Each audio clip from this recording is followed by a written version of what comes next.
Okay. Yeah, so today we are discussing Ulrich Zwingli. I had never heard of him before this anthology that we're working through. And Crystal, you said you've never read him either. Yeah, No, I so haven't. yeah, he was a first for me. Just a little context. So um Ulrich, I'm guessing that's how you pronounce it. He was a contemporary of Martin Luther, and he was definitely one of the reformers. Some call him, when I was doing some research on him, some have called him the father of the Reformation, and so he was pretty involved in that. Definitely identified with the Protestant Reformation, and you can definitely see that in how he talks about God and our relationship to Him, and how virtue is cultivated and all of that. The prioritization of education for the purpose of being able to read and understand and interpret Scripture. I mean, just everything is, or I mean, it's all over the place. So that's really clear in his writings, and so it's definitely helpful to remember where in history he is, and remembering that about him. Outside of that, he did enter the priesthood and served as an army chaplain. So both a theological and a military background, which I think is also helpful because you definitely get some of that military vibe from him as you read. I'm just imagining him as a schoolmaster, and I'm like, yeah, that's military vibes for sure. You know, the more structured, like this is how everything needs to be done in this order, very organized, structured. You know, dot. So he, at least when I read him, that's kind of the energy and the vibes that I was getting from the way he described his course of study and his goals for young people. Um, Outside of that, he was actually very well known for his library and the comprehensive library that he had.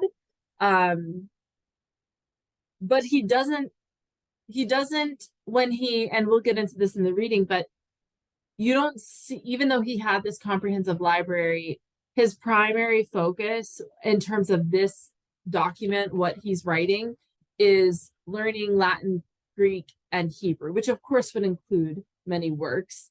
But he doesn't prioritize read all these books because they're good within themselves. Like that never comes out of his mouth or out of his pen, in at least in this selection. And based on some of the sections, I would go so far as to say is like that wasn't a priority at all. So he's really, really focused on all of this happening for the cultivation of a Christian life and a virtuous person in a Christian setting. So he is not concerned with education proper outside of a Christian setting. He's not, doesn't really speak to that at all. Really, really just focused on, a different, that setting of the Christian setting. So, uh, which I think is also important to keep in mind because it otherwise, well, it's only gonna, what's he saying if somebody were to take this selection that we've read and say, okay, I'm going to read this and I want to apply this in a setting.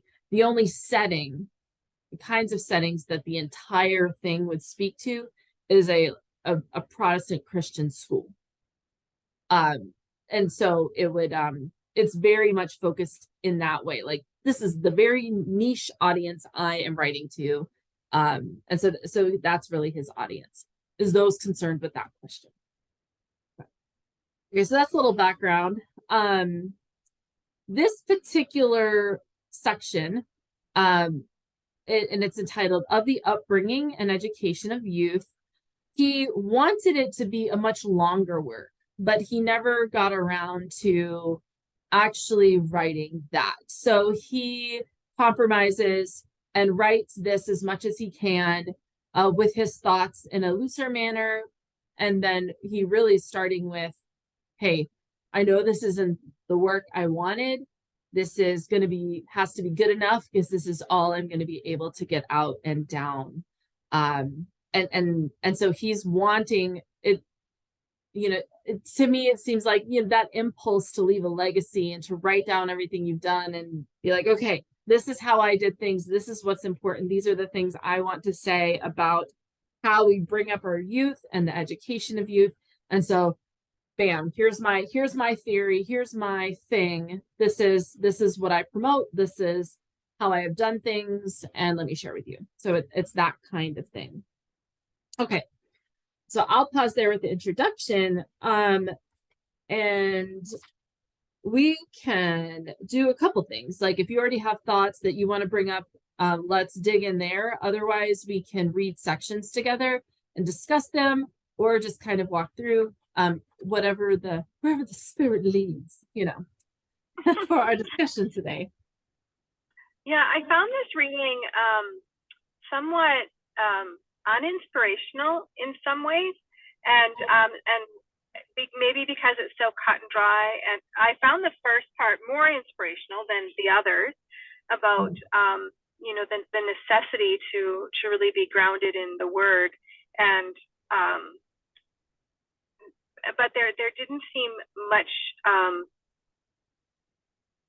I don't know how to put it. Like, it didn't seem like he had much of a love for any other form, I guess, other than the gospel, right? Other than the Bible, and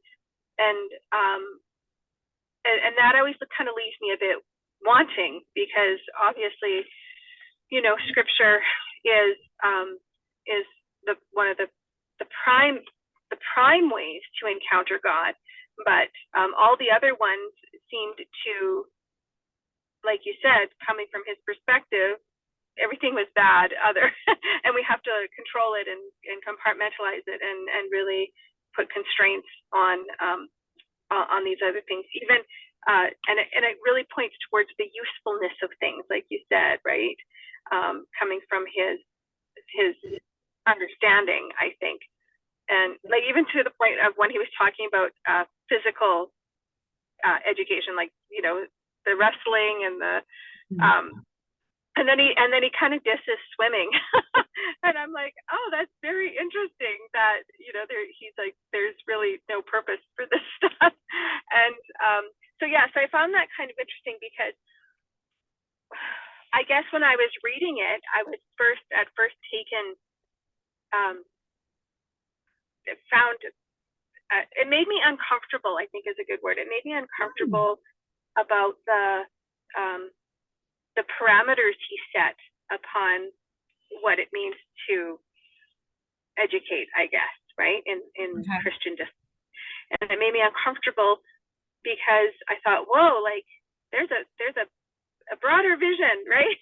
But then as I was thinking about it, I thought, oh, but it's so easy for us to reduce education in some ways to an uninspiring vision. And so I kind of was taken aback when I first kind of looked at it. I thought, oh, this makes me really uncomfortable. But then I had to confront the fact that, I can do this too. I can read it as well. I love that you brought that up, because I felt that a little bit too. And that's one of the beautiful things about the way that we read in the classical tradition, is that, and I think it brings up, and if I may take a slight rabbit trail on just about reading in general, is that I don't know how you are with this, but I know for me, my native way of reading is devotional reading. And so I read something because I experience so much truth, goodness, and beauty in the books. I just pour over them, and I end up reading them devotionally. And so I really open my heart to the artifacts that I look at and the books that I read. And so oftentimes I've noticed that when I am expecting that, oh, everything I read, I'm just going to love.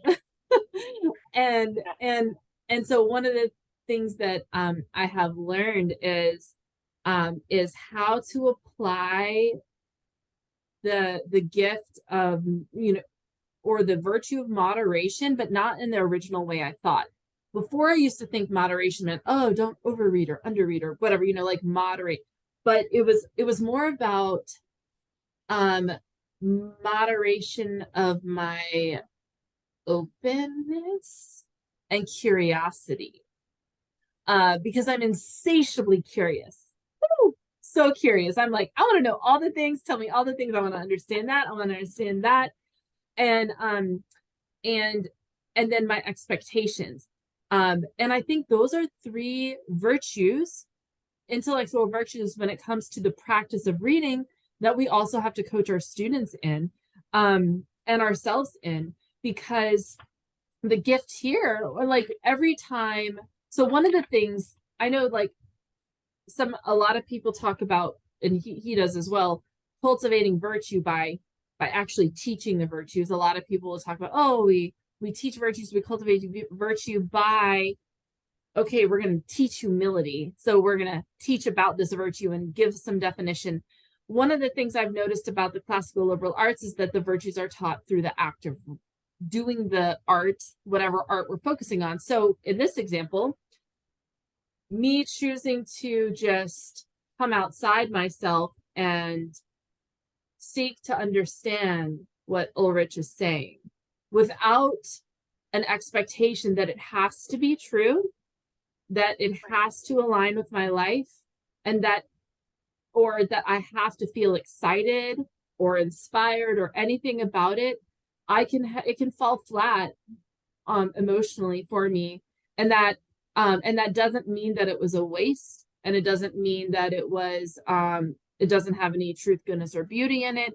The mere fact that I am encountering it and that I'm seeking to understand what he's saying is a beautiful and glorious thing worth celebrating, because we've practiced the virtues of coming outside of ourselves, moderation when it comes to reading, and all these other things. And it took me a lot of times reading something I really didn't like, that made me feel very uncomfortable, or I really disagreed with, I had a strong emotional reaction to, before I could settle down and be with it, without being like, well, no, sir. I just, like, because that's how I was in the beginning. So I hope that that rabbit trail was okay. But I just, even if like I love hearing you talk, and so I'm sure you're already there, but just for the sake of people that might be listening, I think it's a great coaching opportunity just around reading, like what we are experiencing right now with that statement of, oh, this made me feel uncomfortable. Those are the exact moments that we're looking for with our students. When they're expressing those things, those are those perfect coaching moments to be like, yeah, that's totally normal. We all feel that way sometimes. So this is what you do with your mind and your body in order to stay in the text and seek to understand, not prejudge it. That doesn't mean that you have to live by his way of doing things. You can disagree with him, but we're going to learn how to navigate that, because it's those little moments that our students express how they're really feeling, that we get the veil pulled back a little bit and can be like, oh, here's the moment. Here's where I lean in and do some coaching.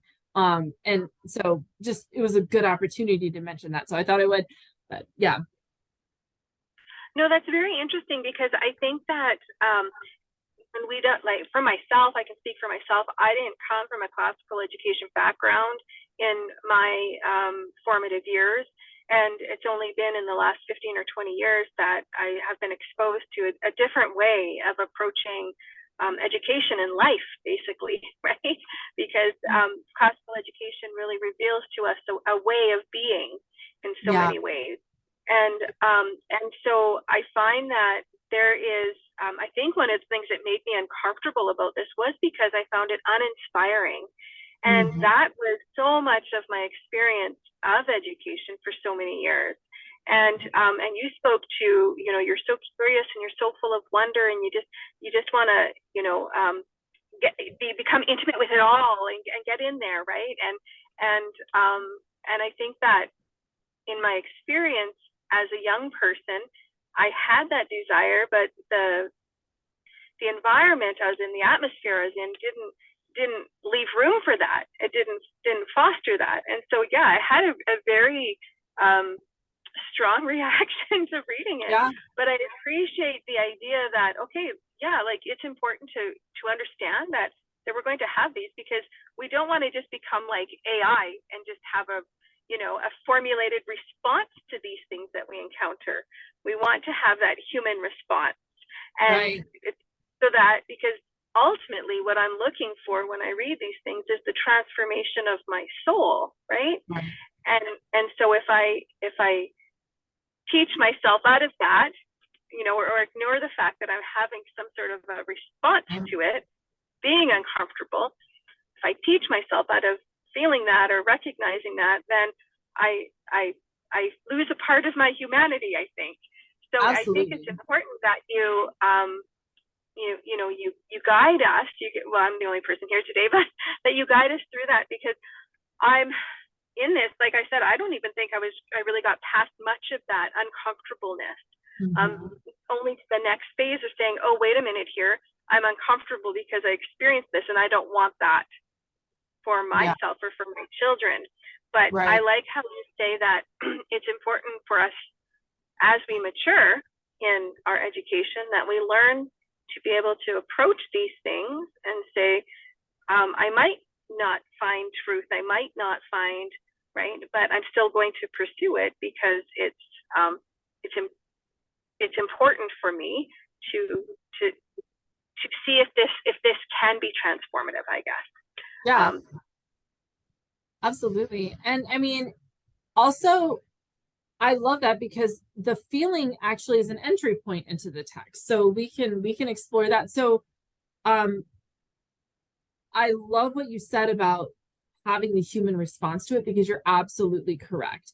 If we pretend that we're not having the responses that we're having, or if we don't give voice or allow our students to give voice to the experience they're having, that dismissing that is not helpful. And to exactly what you said, that the human part of it is, I'm actually having a reaction to this, and it's important to voice it. In fact, it's so powerful to voice it, because as soon as you did, then we're able to play with it and be like, okay, so what did you notice in the text that caused that reaction for you? Was it a specific phrase? Was it in general? Like, what? It's a way you can use it as a way to enter the text as well.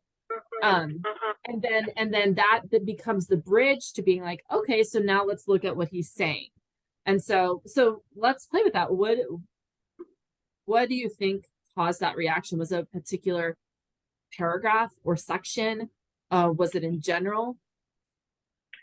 Well, I think that when he started, like, I really liked what he said when he was relating to like knowing God. And at one point here, like on page 387, he says, no Christian should use these languages simply for his own profit or pleasure, for languages are gifts of the Holy Ghost. And I love that, because I found that very inspiring. And I thought, oh, wow, right? And then as I got further, I thought, oh, this isn't very, beautiful anymore. And this is very rigorous in the sense of trying to fit me into a mold, right? And so when I came into that part, I was quite pleased with reading. And then as I got, just trying to find it here because I underlined a bunch of things. Oh, so he would say things like, ambition is a deadly poison. And I'm like, oh, that's pretty harsh, because I like to think of myself as quite an ambitious reader, right? And so he had some pretty strong things to say. Yeah. And then as well, like he said about math, like right after that, ambition is a deadly poison. That was on page 389, about the fourth paragraph down. And then he approaches math. He says, I advise the young man not to despise math. And I was like, yes.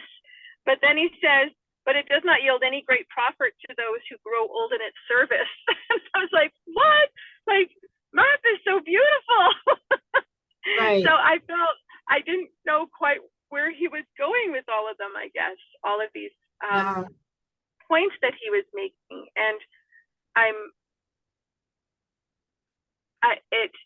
tempting for me to err on the side of wonder and curiosity and beauty and inspiration, and shirk or, you know, pull away from that of discipline and order and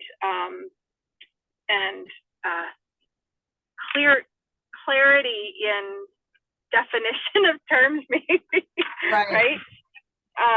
Because there was one part here that he said, I'm trying to remember where it was now, but yes, okay, so that's back on page 388. He says, above all, the spirit itself must be sound and ordered. And that's so true, right? And oftentimes I think I'm looking more towards the soul as being free and alive and inspired, but there is that other part of it, that it does need to be sound and ordered, and yeah. So anyways, I don't know if that makes any sense, but it does make so much sense, and I have several thoughts on that. And I want to read a section. Okay. So the first thought I have is, like, this is where it's so good to remember what kind of text we're actually reading. Because the shortness in which he presents one of his ideas is really natural to the kind of work this is, and he tells us why. So in the first, when he's introducing this work, he explains to us that he wanted to write a longer work, but this is going to have to do. So in a case like that, we can expect that he's trying to push as much in here, put as much in here as he possibly can. But in his spirit and mind, he must have had because, and I think it's okay to make that, draw that conclusion, since he says it, he wanted a different work. He had in his mind and his imagination a much longer work. So it's all, and given his nature, like his background, he's military, you know, and so I think the combination of those two things helps us to be like, okay, this is how this is we can expect that this would be the way he might communicate these things. He's trying to say a lot in a smaller amount of time.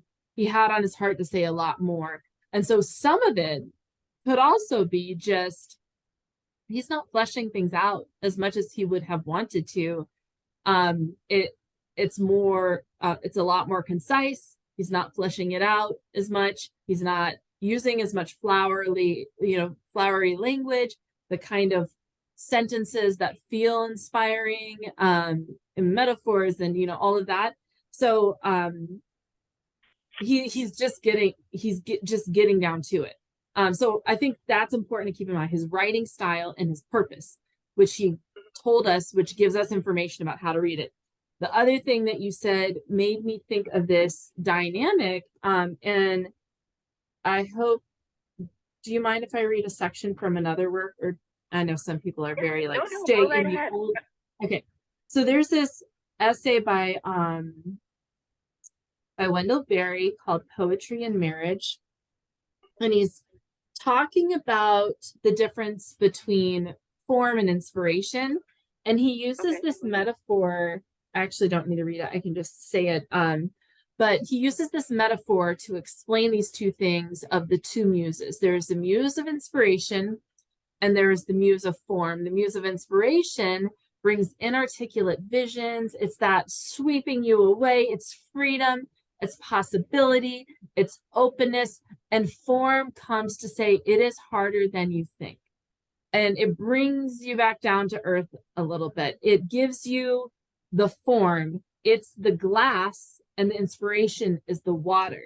And the water has to go in the glass in order for you to drink it. And so there's this, I think as people, we tend towards one or the other as our more native way of being. Some of us tends more towards the spirit of inspiration. That would be me. And I know that's true about myself. And so naturally, I have resisted in my life the muse of form, thinking that that was a way of constricting me or controlling me or oppressing me or taking away truth, goodness, and beauty somehow, because it wasn't as free and open and all of that. And then there's the muse of form. And some people gravitate towards that more, where it's like, no, structure and form and limits, and we need to live within these. These are important. And we can fight each other. And what I learned, or what I noticed in my life, is I had really divorced myself from the muse of form because I thought she was oppressive. But actually, the frustration I experienced with things not manifesting in my life and coming into being had everything to do with the fact that I divorced myself from the muse of form, that I was meant to be with her, both of us together. Actually, all the things that were inside of me that I wanted to articulate could only be articulated through using a sentence, which has limits. It has a form. A sentence is both the limit and the possibility of thought. And so, we're also seeing somebody on the other, the extreme side. Maybe, it could be that we're seeing somebody on the extreme side of the muse of form. And I think in our society, I don't know if, I'm assuming this is just a human thing, but I definitely see it in in the society that we live in, is that we really have a lot of black and white thinking. We have a hard time seeing dualities harmonize. It has to be one or the other. I think it's a human thing. It's just our natural, we naturally gravitate towards, it's this or this. It can't be both. It can't be a both and. I think it's a skill that we all have to cultivate, get to cultivate, in learning how to see the harmony. That's why we need Jesus, right? Because he's the one that can say, whoever is without sin cast the first stone, rather than fulfilling the law and stoning the adulteress, or discrediting the law, or ignoring the law. He doesn't do either, but he still harmonizes these two things somehow. So I think that's another thing to keep in mind when reading him as well, is what is he inviting us to notice, which is a part of understanding him, right? So what is he telling us? What is he sharing with us? And what is he inviting us to give our attention to? And then the other principle to keep in mind, especially when we're reading things that are difficult for us, is, it's another Wendell Berry quote, but a poem cannot be about everything. And so every work is about something, but it can't be about everything. And so sometimes we read a work that's just about one very specific aspect of things, or a certain perspective or vantage point, and it's not about all the other ones. This is something also in our culture, I think, especially culturally now, we have a very hard time with, is that because one work doesn't address every vantage point, somehow it automatically is wanting or incomplete or not very good, as though it could include everything. And it can't. Right. So yeah, and I think we can take that to extreme and say it's biased, or it's actually not true because it doesn't include everything. And I think what you're helping me see is that isn't true, right? There's still, just because it doesn't contain everything doesn't mean that it doesn't have valuable insights to glean, and valuable valuable trails to go down. And right. And even that, we're not even at the point of deciding whether this is valuable or not. We're not, the first task of reading is never decided to make a judgment about it, about whether it's good, or draw a conclusion about whether it's valuable or not. The first task is to seek to understand, to get to know him, first of all. And this is our first encounter with him. So we have first we meet, who are you? Where are you from? And let me get a sense of you. And then let me seek to understand what you're actually saying. And then after I can say, I understand what you're saying, then we can be like, okay, how does this hold up to the rest of the tradition? What is he speaking to? What is he not speaking to? You know, like, and then evaluate it as a thread in a tapestry rather than, oh, he's asserting to be like the one voice for all of. Right. So, but yeah. Yeah, that's interesting that like I noticed that I want to jump to the conclusion, right? And jump ahead because and I don't know, just my first kind of, you know, gut reaction to thinking that is, well, because it takes so much time to go that through part, that part. To understand, to seek to understand and truly know, and you know, and that's, you know, you recommended the book The Circle of Quiet, and in one of their quotes she said her son turned to the dad and said, well, you don't understand. He says, well, it's not that I don't understand, I disagree with you. He says, so you don't understand. Right? And so the idea that, and I don't think it was about agreeing, but it's hard to really, if there is a disagreement, then the question should be, for me, I kind of drew from that, was the question should be, what yet do I have to understand? What more is there to understand about this person's perspective or what this person is saying? What more can I understand?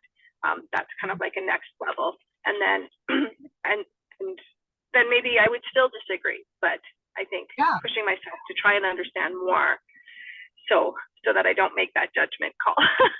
Absolutely. I mean, I have that same conversation with my 20-year-old son, and I'm like, yeah, no, I understand.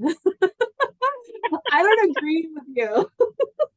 But yes, I think there's always ways I can try to understand more as well. Yeah. Okay, let's dig in here. Is there a certain section that you feel drawn to that you want to unpack?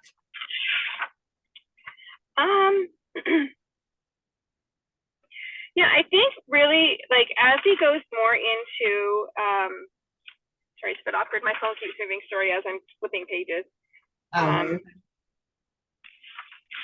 Yeah, that the part 2, where he went into kind of the more of the do's and don'ts, I guess. I do want to kind of look at that, like when he was talking about okay. So so I kind of found part 2 to be that, like, he was kind of giving you, like, you should learn Greek, Latin, and Hebrew, and you should do this, and this is, you know, you should have silence, you should, all these different things. Yeah. Kind of these important acts, I guess, right? Actions. Yeah, absolutely.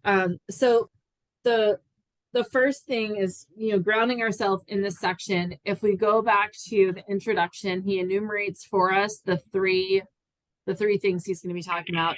The first section tells us how the tender mind of youth is to be instructed in the things of God, and so that's part 1. And then the second is how it is to be instructed in the things which concerns itself. That's part 2, and that's what we're about to discuss, which is interesting, right? Instructed in the things which concern itself. So there's something about the internal self that this is focused on, but things that concerns itself.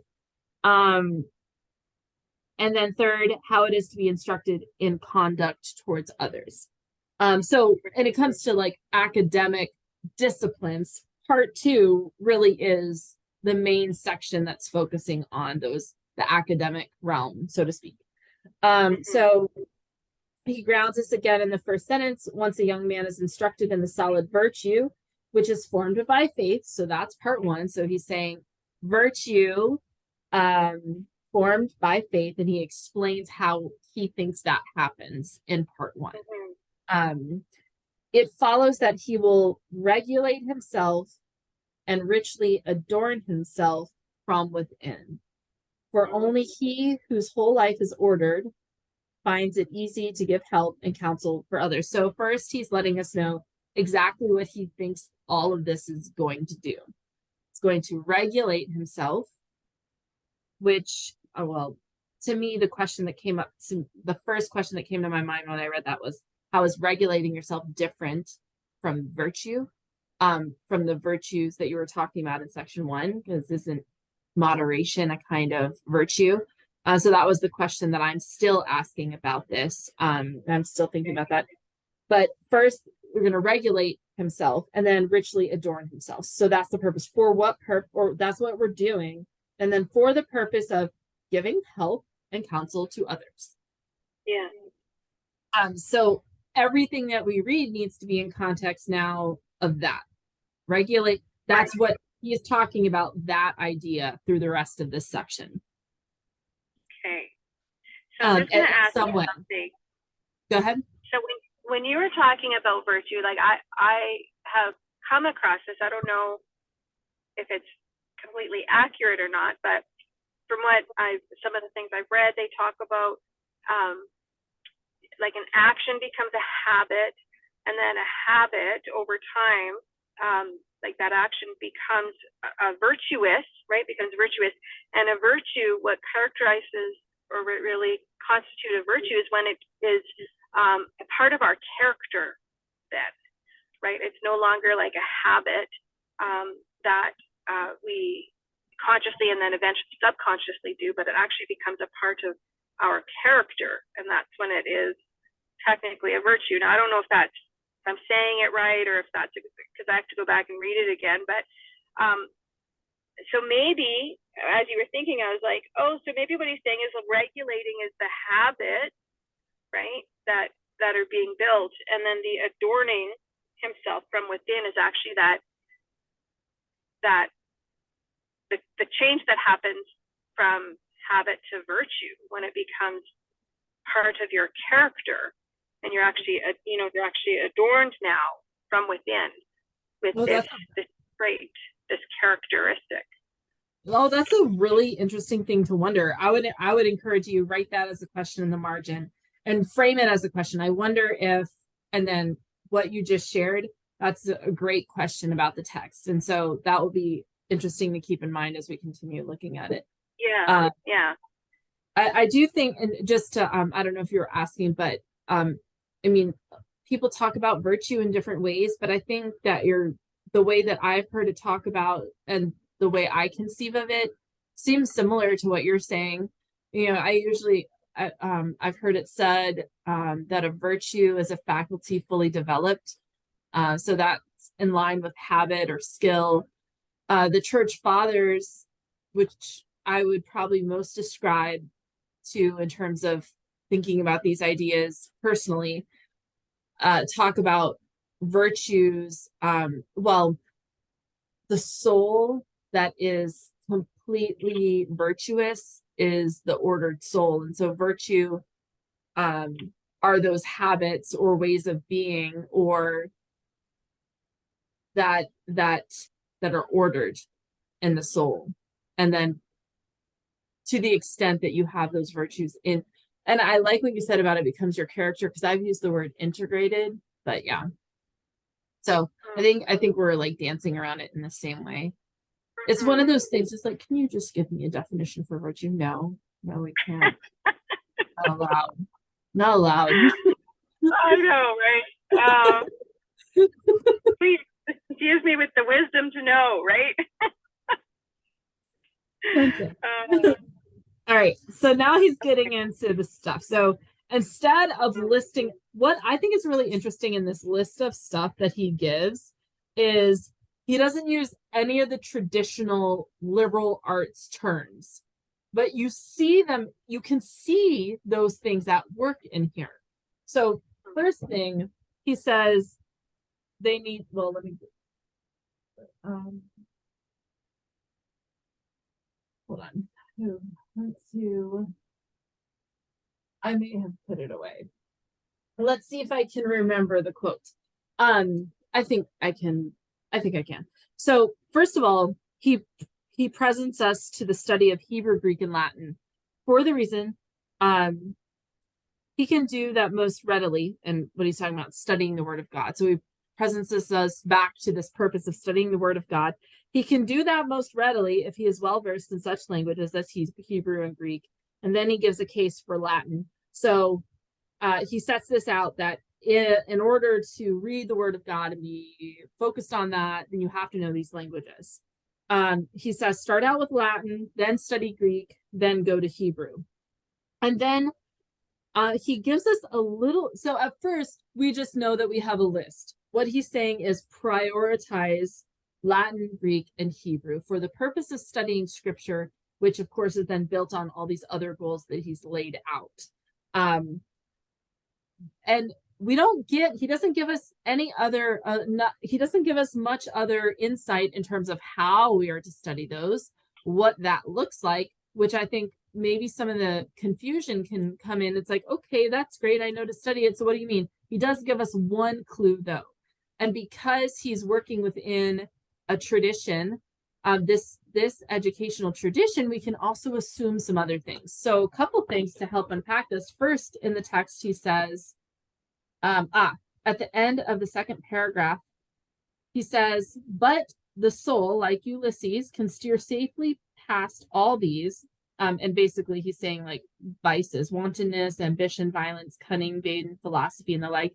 He's saying you're going to encounter all of these things when you read these works. And this is in the section where he's talking about the Greeks. So as you study Greek, you're going to encounter all this. So when he says that, we can assume that he's expecting that you're going to read all of the Homer and Aristotle and Plato, because he gives us this warning. And then, of course, he says, but like Ulysses, can steer safely past all these if he is only forewarned. So then he gives some advice for how to deal with all of the untruths, the falsehoods, or the vices that you're going to, or the false doctrine, or how does he say it, vain philosophy, and that how to navigate that, which is just to warn people, just warn them. Everything's not going to be true, so don't accept everything that you read. And so, but because he says that, we can also assume we're reading this list of content. Like the way that you study Greek is by reading the Greeks. Right, yeah. Yeah. And so the other thing that we can assume is, so in the liberal art of grammar, and I really like the overview that Clark and Jan from the liberal arts tradition book talk about this. One helpful thing they say about grammar, they say a lot of helpful things. One of my favorite things is they say that grammar, you can conceive of the liberal art of grammar is encountering everything you need to know to properly interpret, say, the Aeneid or the Republic or Homer. And so in order then to learn to read all of these things, anything that you would have to know to interpret Homer, you would also have to learn.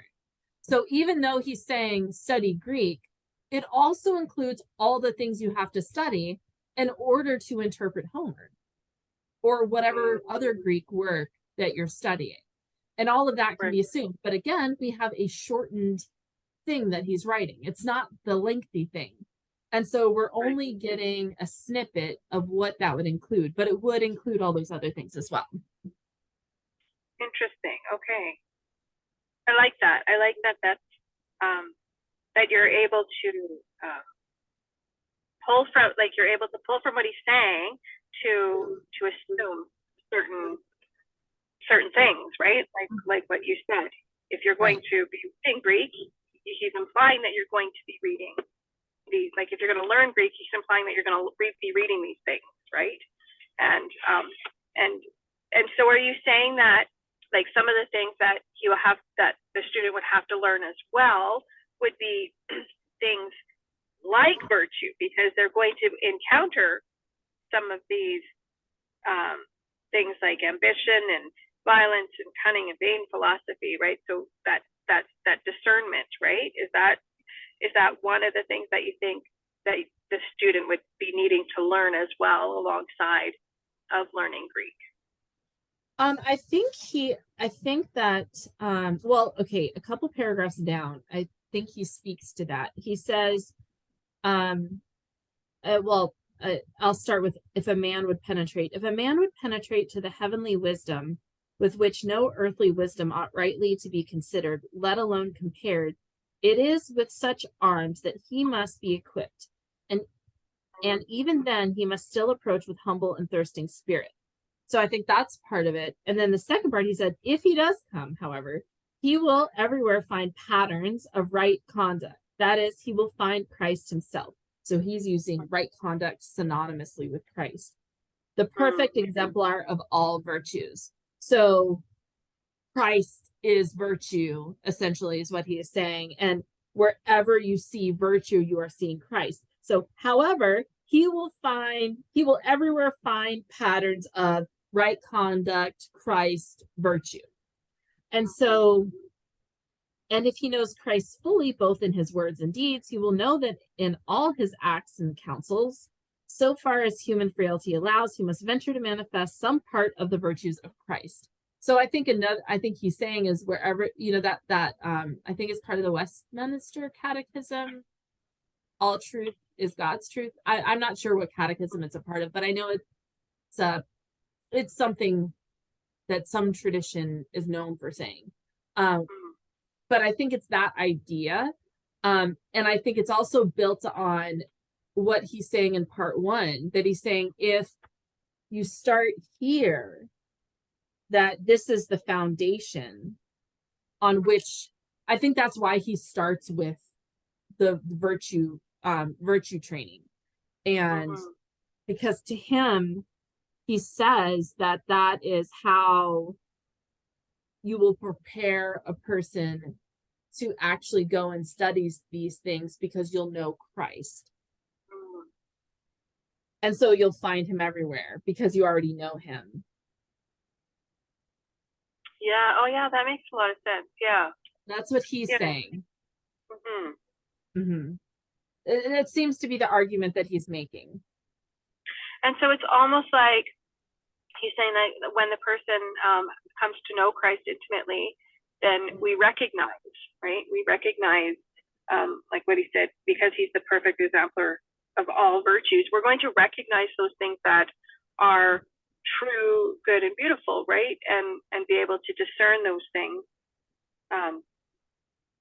Right. But if we don't have that prior training, let's call it, it's not necessarily training, but that prior training, no list of, rights and wrongs or truths and untruths will ever be complete enough to give us, a solid footing, right? So it's actually having to know the person of Christ. And if we skip that, then in order to navigate these works, some of us would lead to, I think of it kind of like in terms of math, when you're learning a bunch of different formulas and whatnot, you kind of write a list. You write a list out of like all the different formulas, or, I was teaching my girls the division, if something's divisible by 3, this is the rule, right?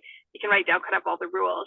But you could never write down a list of rules, I guess, of, what, because Christ, knowing Christ intimately will give you the fullness of that list, I guess. Do you see what I'm saying? Well, I see what you're saying. You say it much more like nourishing and like integrated than he has a very strict formula. He says in section 1, he's like, the young man whom we teach will know and understand the mystery of the gospel, which as follows, and then he has 3 steps. And that's why I preface this, that if you're like, if somebody's like, if this is if you have Catholic, Eastern Orthodox, and Protestant, and this is a very Protestant take on how to encounter Christ. And so this isn't going to apply to every religious tradition. But yeah, so his argument is that we understand the mystery of Christ, or the gospel, first through 3 things. Part of it is knowing certain things, And the other part of it is living certain things. So it's a lot of knowing stuff, and then other things that are more lived. He calls it practice rather than proofs. That's towards the end of part 1. So built on that, if that comes first, then, and we know one understands the mystery of the gospel, then they can, it will be here for them to notice Christ, notice virtue in all these other things. That's how I'm taking what he's saying. Yeah, that makes sense. He doesn't seem so, crazy now. That makes sense. And that's interesting because, I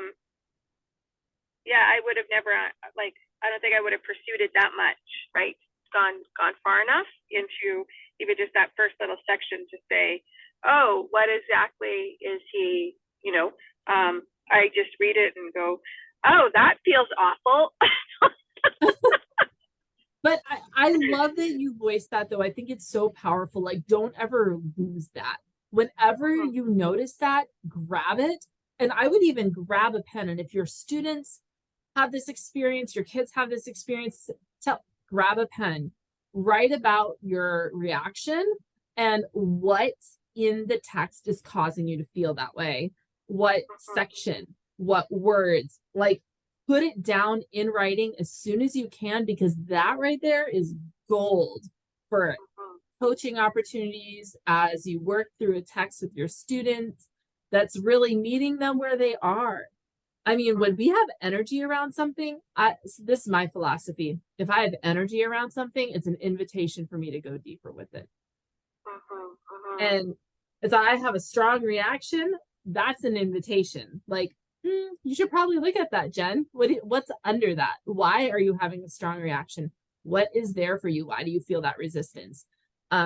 Generally, now, which is different from like a discerning moment where you're like, this feels evil and I need to run away. Because there's a difference between the feeling of like, and like, absolutely, I feel a check in my spirit that I need to like protect myself. But if it's not that, it's an invitation, in my opinion. Yeah, and that's interesting because as I've worked through this with you, where it's going is I keep asking myself, well, what are my thoughts in relationship to that feeling? What are my thoughts, right? And where do my thoughts take me? Because I think that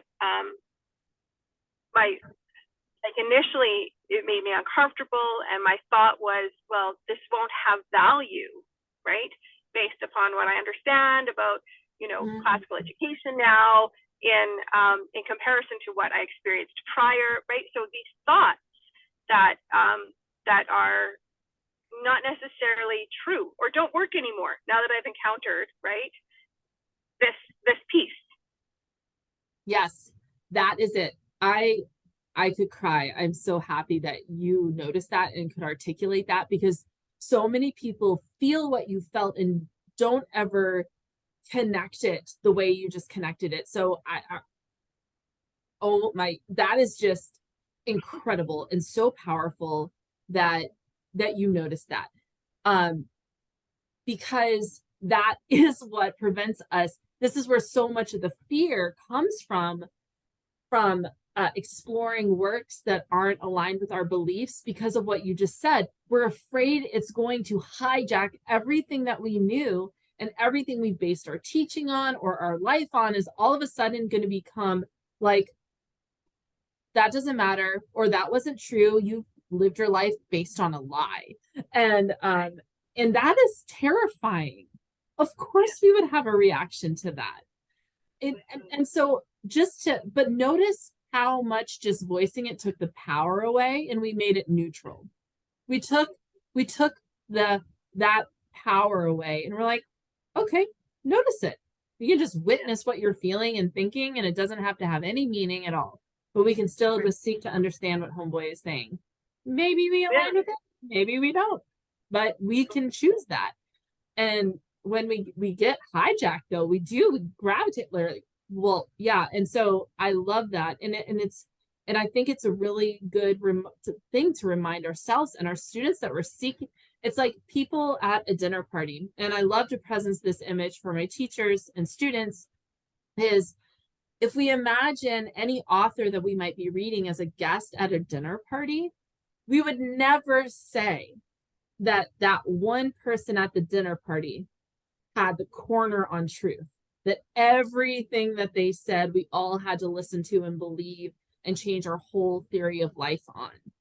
Because nobody has the corner on truth. Like, we're all seeking truth. We're all seeking Christ. And when we view it that way, then it can just be a fun conversation. Like, I'm going to honor you as my guest. Tell me what you think. So I think of the authors that I'm reading as a guest at my dinner party. Would never disrespect them. I would never silence them. Whatever. I would listen to what they were saying. I would listen to it. I would take it in, and it would become part of the conversation of the table. And when we think about it that way, it changes the authoritative kind of direction of things from this author is above us, speaking down to us, to this author is among us as we all co-inquire into truth together, because that's what we're all trying to do. We crave the good, the true, and the beautiful, and we have an opportunity to hear somebody else's voice that otherwise we could have never heard because we didn't live where and when he lived, and now we get to commune with him. And that's cool. He's also made in the image of God. And so I think when we frame it that way, it takes so much of the pressure away. We are here among co-inquirers. And I think it takes away the fear, like you said, because as being truth seekers, there's a certain uncertainty in it in some ways, right? Like the unknown. And that's always scary, I think, for us to move into the unknown in some ways, or think that we're moving into the unknown. But one thing that is, when you were talking about around a dinner table, the disposition that I carry in a dinner table is connectedness, right? Yes. Where are the connections I can make? What can I relate to? What can't I relate to? And why is that? And what can I ask to try and understand more? And so I love that analogy, to think, okay, so I'm encountering this, and I would never invite anybody to my dinner table that I'm terrified of, right? That wouldn't be welcome in my home, And so encountering these, I think, encountering it from that disposition gives the authors, I think, the ability to really present their work to me as they intended it to be presented, not as I want them to be presented, right? Or presented as, and that's helpful, right? Because I want the truth of what they're saying. I don't want it to be, just through the lens of my truth. I hate that. Right. I think this concept of witnessing is really helpful, and it kind of goes along with what he even says as one of the ingredients. In my margin, I put the why and the how on page 387. He says, it's the chapter about if a man would penetrate to the heavenly wisdom, with which no earthly wisdom ought rightly to be considered, let alone compared, it is with such arms that he must be equipped. So that's a reflection back on what he was just saying about Hebrew, Latin, and Greek. Like, if he's going to do that, then knowing Greek, Latin, and Hebrew is paramount. And then he says this, and even then, so on top of all of that, he must still approach with a humble and thirsting spirit. And this is really important because it gives us the way of being. Right. So, yeah, we know the what. And I really think this is what distinguishes master classical teachers from those who just teach a book list that most classical schools teach. This is the difference, is there is a way of being. If you're a classical teacher trying to seek truth, prioritize that the co-inquiry, and humility and a thirsting spirit. Right. It's both. It's the thirsting spirit, which is that like driving, almost like the propelling forward energy that pulls you into it, but then the humility, which is pulls you back. And so it's the duality again, where you're constantly checking yourself. Like both have to be in place because it works as a internal checks and balances. Humility because maybe I don't know. Maybe I don't understand. Let me check in. I heard, this is what I think I heard you say. Is that what you meant? I think I heard you say this. Well, so what I'm hearing is, so what I think he's saying is, what I'm wondering is, you see the humility in how all of those phrases in a reaction to the text versus the judgment, final conclusion kind of statements. It's always in the spirit of, but notice it's in the thirsting spirit. The thirsting spirit is always like trying to seek to understand. And those together create this way of being that what David Hicks talks about creates that dialectical core, that the skills and the content plus these ways of being with it. And I find that so fascinating because we, as you're speaking, I'm like, oh, but this takes so much time, and not in a bad thing, but as in like, gosh, like this takes time to do this, to work through this process and to really, like you said, become a master classical teacher. But it doesn't mean that I still don't do it as I'm becoming, right? Yes. Because even just, I think like what he said there, that, where did you see it now? Just a second, I have to find it here. Yes. And even he must still approach with a humble and thirsting spirit. It doesn't mean that he's complete, right? Like that is something that is ongoing and developing, but it really starts with that, being freed from the book list and the theme that you're going to pull out of that book, or the idea that you're going to pull out of that book to teach your students, to that state of being that, well, what, is this really what the author is saying? Where is the theme here? And how is he saying that? How is that reflected?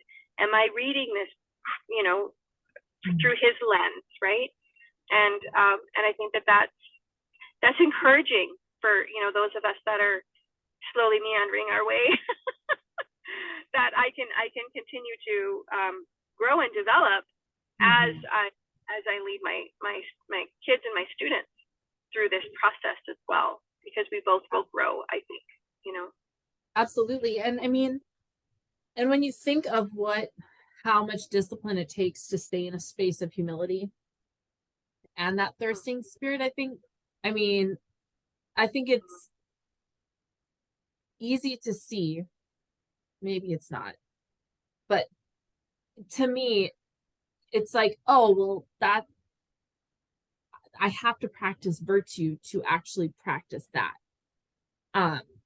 And so the very act of doing the thing, studying the arts in a certain way, cultivates virtue, because you're having to practice virtue to do the thing.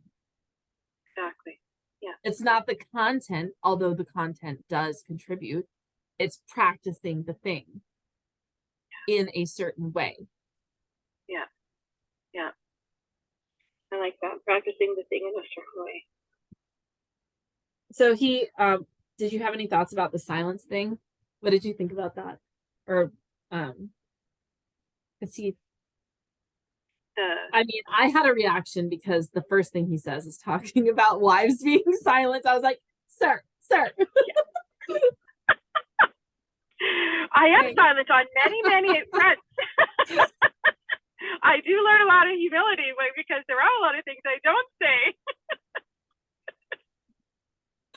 But I think that we confuse sometimes. I think silence is the first step to contemplation, right? Yeah. And we can all do with more contemplation in our lives, but we don't have a lot of silence in our lives. There's always, right. Something making noise in our lives, even if it's within our own head. So practicing that, practicing silence will lead to contemplation, and I think that's where I didn't underline, the greatest adornment of a wife, but I did underline nothing is more becoming to a youth than that to try to be silent for a time. the idea of trying to be silent. Yeah. Right. Well, and I think what he said in the second part of that sentence, so that mind and tongue may be instructed both individually and together, and thus learn to cooperate with each other. Yeah. And so the note I wrote was silence as a way to learn cooperation, which essentially is community, how to be in community. Yeah. And so the mind and the tongue, I mean, because how hard is that? You have attention, first of all, that you have to pay attention to things, but then the mind and the tongue to work in cooperation with each other. That's an intense skill. So I had never thought about silence being the way that we teach that. So that was a very new idea for me, and I'm very interested to learn about it more, or to think about it more. Silence as the first means by which we teach cooperation, that idea. Mm-hmm. I'm really interested in that. Yeah, and it's like when he says, so that the mind and tongue may be instructed both individually and together, and there's that they will learn at different rates, but they have to learn to cooperate, right? And work together and function as one, and thus learn to cooperate with each other. Because is that not kind of what rhetoric is calling us to, right? Like, yes. Is that idea of we speak because we want it's for the love of the other person, right? Yeah. It's why we want to be trained well in the art of rhetoric is out of love, out of the opportunity to be in union and communion with the other person, and that we can't do that if we're all discombobbled in our own brain, right? Yeah. In our own soul.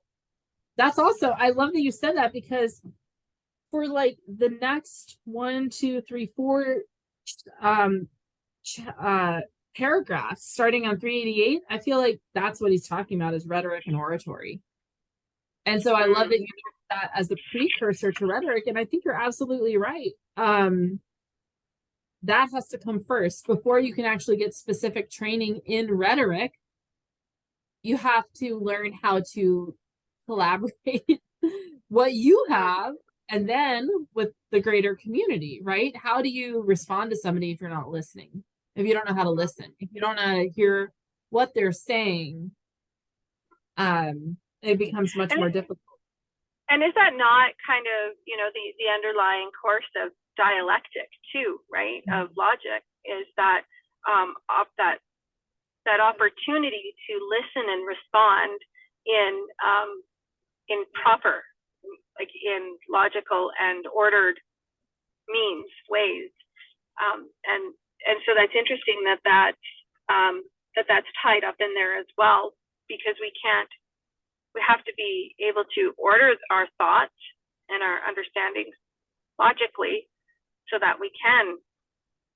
Yeah. Oh, yeah. That's interesting. Mm-hmm. Yeah, and we're coming full Jennifer, circle. I have to. My kids are jumping in the van now. Yeah. They're all done. Well, we're actually at time right now, anyway. So, but yeah, thank you for joining me. This was great. This is great, and yeah, no, it's so great. I'm really interested to go back and read it again, and to pull out some more thoughts and ideas. And I'm going to be sending you an email off here this week anyways. I wanted to